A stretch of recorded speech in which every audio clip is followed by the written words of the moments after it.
ইয়াজুজ মাজুজ একটি রহস্যময় জাতি নাম, যে জাতি সম্পর্কে আল্লাহ তাআলা পবিত্র কুরআনের সূরা কাহাফের মধ্যে বিস্তারিতভাবে আলোচনা করেছেন। শুধুমাত্র যে সূরা কাহাফের মধ্যে ইয়াজুজ মাজুজ সম্পর্কে আলোচনা করা হয়েছে তা নয়, বরং এখানে একজন বাদশাহ, একজন রাজার সম্পর্কেও বলা হয়েছে। তিনি হচ্ছে বাদশাহ জুলকারনাইন। এখন মনের মধ্যে প্রশ্ন জাগে যে সেদিন কি ঘটেছিল ইয়াজুজ মাজুজ এবং রাজা জুলকারনাইনের মধ্যে। আমরা ইতিহাস থেকে যতটুকু জানতে পারি, আল্লাহ তাআলা বাদশাহ জুলকারনাইনকে সমগ্র পৃথিবীর শাসনভারের দায়িত্ব দিয়েছিলেন। একবার বাদশাহ জুলকারনাইন মন স্থির করলেন যে তিনি সফরে বের হবেন, অর্থাৎ তার রাজ্যের একদিকে তিনি বের হবেন এবং ওই সমস্ত বিষয় তিনি দেখবেন। তিনি সফরে বের হলেন এবং কিছু অর্থাৎ অনেকটা পথ অতিবাহিত হওয়ার পর তিনি একটি সম্প্রদায় দেখা পেলেন। প্রথমে বাদশাহ জুলকারনাইন ওই সম্প্রদায়ের কোনো কথাই বুঝতেছিলেন না। তো আল্লাহ তাআলা একটা সময় ওই সম্প্রদায়ের কথা অর্থাৎ বাদশাহ জুলকারনাইনকে বোঝার মতো তৌফিক দান করলেন এবং ওই সম্প্রদায় ওই বাদশাকে বলল যে ইয়াজুজ মাজুজ সম্প্রদায় আমাদের উপর খুবই অত্যাচার করতেছে।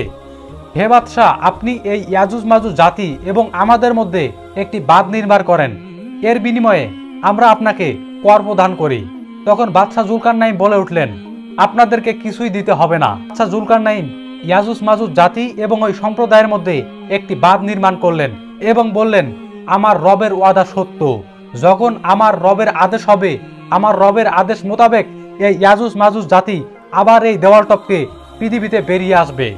প্রিয় নবী হযরত মুহাম্মদ সাল্লাল্লাহু আলাইহি ওয়াসাল্লামের হাদিস বর্ণনা মতে আমরা পেয়ে থাকি, ইয়াজুজ মাজুজ জাতি আবার পৃথিবীতে ফিরে আসবে। তা হচ্ছে কিয়ামতের নিকটবর্তী সময়, যখন সমগ্র পৃথিবীর মধ্যে পাপাচার যারা ভরে যাবে এবং কিয়ামতের বেশ কিছু আলামত রয়েছে। ওই আলামতগুলো প্রকাশিত হওয়ার পর মহান রবের ওয়াদা মাফিক ইয়াজুজ মাজুজ জাতি আবার পৃথিবীর মধ্যে চলে আসবে। এবং বাদশাহ জুলকারনাইন সেখানে একটা কথা বলেছিলেন, অর্থাৎ শেষ দিবস অর্থাৎ কিয়ামত সম্পর্কে বলেছিলেন যে আমার রবের ওয়াদা সত্য। এছাড়া বলেছিলেন যে ইয়াজুজ মাজুজ জাতি যখন বেরিয়ে আসবে এর সম্পর্কেও বেশ কিছু কথা বলেছিলেন।